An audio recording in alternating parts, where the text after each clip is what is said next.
My logical brain knows that I should just chill out.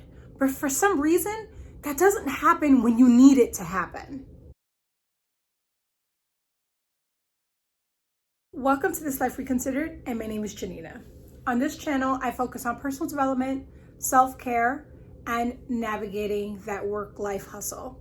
It's probably really important to let you know that all these topics are really intentional. They became really important after I suffered a stroke a few years ago at the peak of my career. After that happened, my goal was all about revisiting the way that I approached life and trying to embrace a much more kind of self-care driven approach, and also focused on trying to look at life from the glass half full perspective. So if you think that you're interested on walking that journey with me, then you may want to hit the subscription button on the lower right and stay tuned.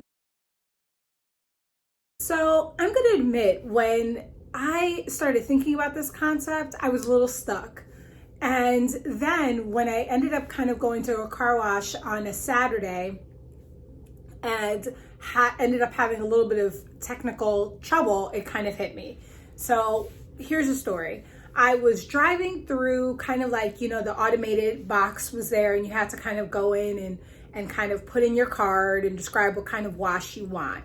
So in any case, after I picked out my wash and everything was all done, I kept putting my card in the reader, and it kept telling me that it wasn't reading my barcode, which was really bizarre because I had already used it a few minutes ago, and so I was a little confused that I was having trouble using it. In any case, I tried again and I went through my transaction and it didn't take again. Now, with two failed attempts, I'm starting to feel slightly frazzled, and the person behind me decided that they wanted to display their frustration by honking. Now, mind you, there's several turnstiles, so they could have just gone around me and gone to the next one. But they decided that they wanted to make sure that I knew that they were unhappy. And so I'm unhappy because I don't want to irk anyone, and I'm frustrated that my card's not working. So I'm feeling very, very flustered. So I've already done this twice.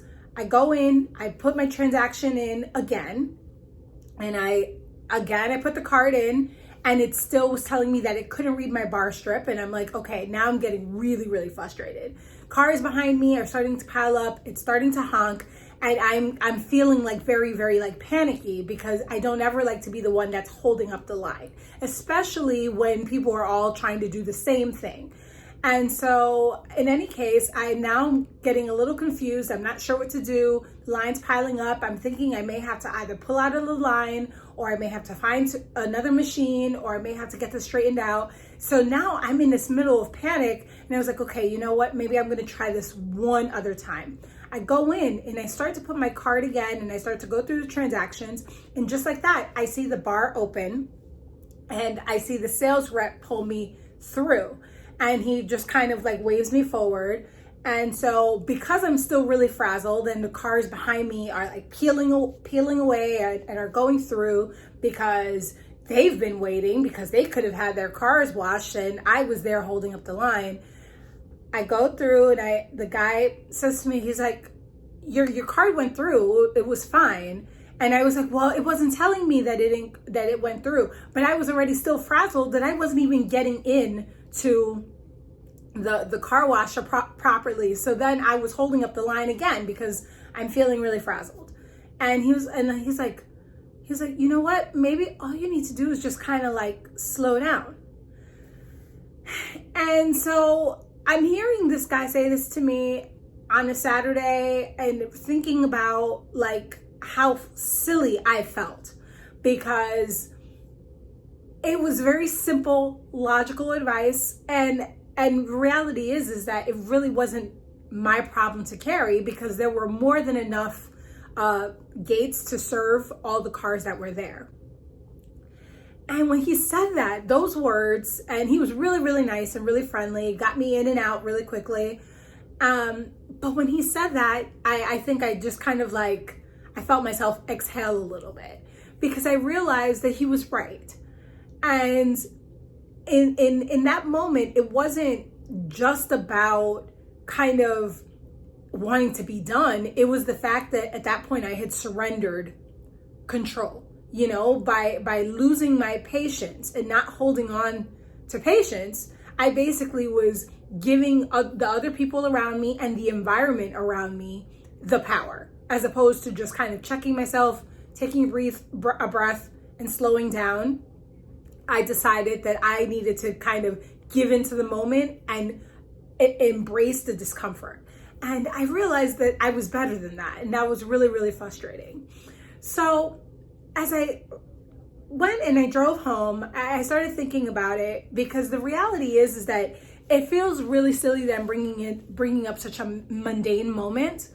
But as much as my logic brain knows that patience is a virtue and all that jazz, and this is all logic. It's not like he said anything to me that was very earth-shattering, but I realized that in that moment I had lost my that sense of control that I've spent so much time trying to regain, especially after the stroke that I experienced. And I think that, like, even though I have a handle on the reality that patience, is a journey, and you need to have it for long paths. When I was thinking about my recovery journey, I had to kind of allow myself to keep reminding myself that patience was what was going to get me through it. But I also realized that I also still have an opportunity to kind of get better at maintaining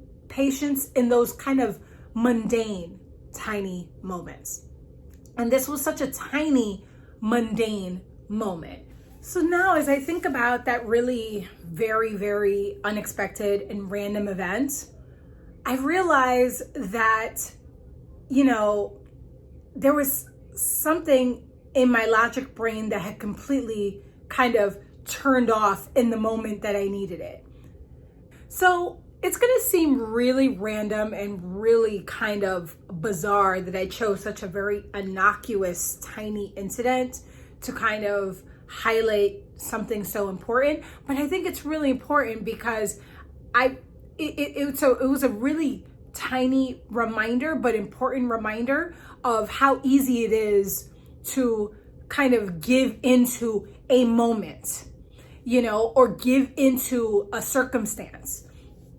And I realized that if I was so quick to kind of snap in that moment, then I definitely have a better opportunity to work on kind of controlling my own personal, understanding of what patience really is. It's not just about understanding that you should kind of be calm and things like that, but it's about kind of embracing an actual state of mind. My logic brain completely understands that, patience is a virtue and you need to kind of maintain and hold and embrace it.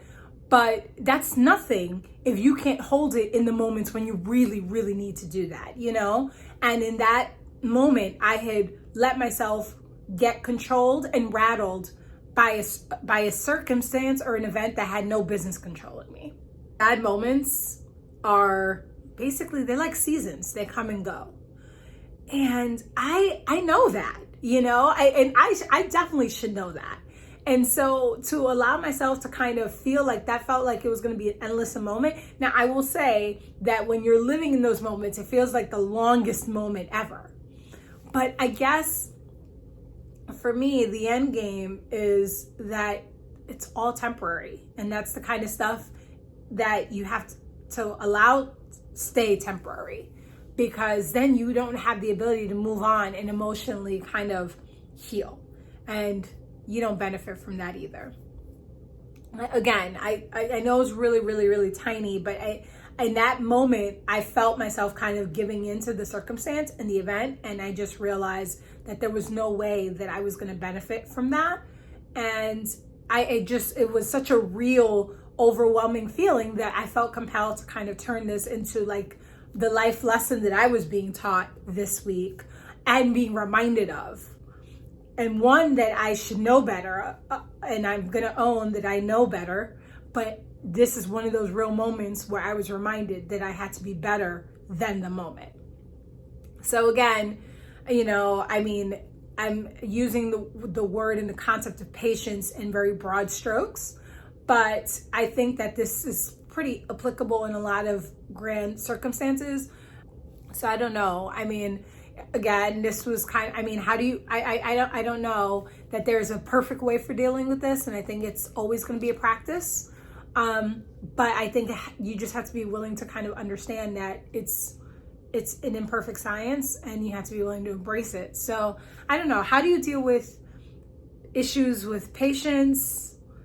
And, do you have any strategies or tricks or tips that you feel like you lean on when you feel like you're kind of losing your patience or it's wearing thin? Any type of mantras? I'm always loving and looking out for those. So if there's any of those, please feel free to leave those down for me in the comments. Anyway, just a very small nugget of knowledge. I got really inspired and I felt like I kind of wanted to kind of share that. So I look forward to seeing you at the next one. Thanks.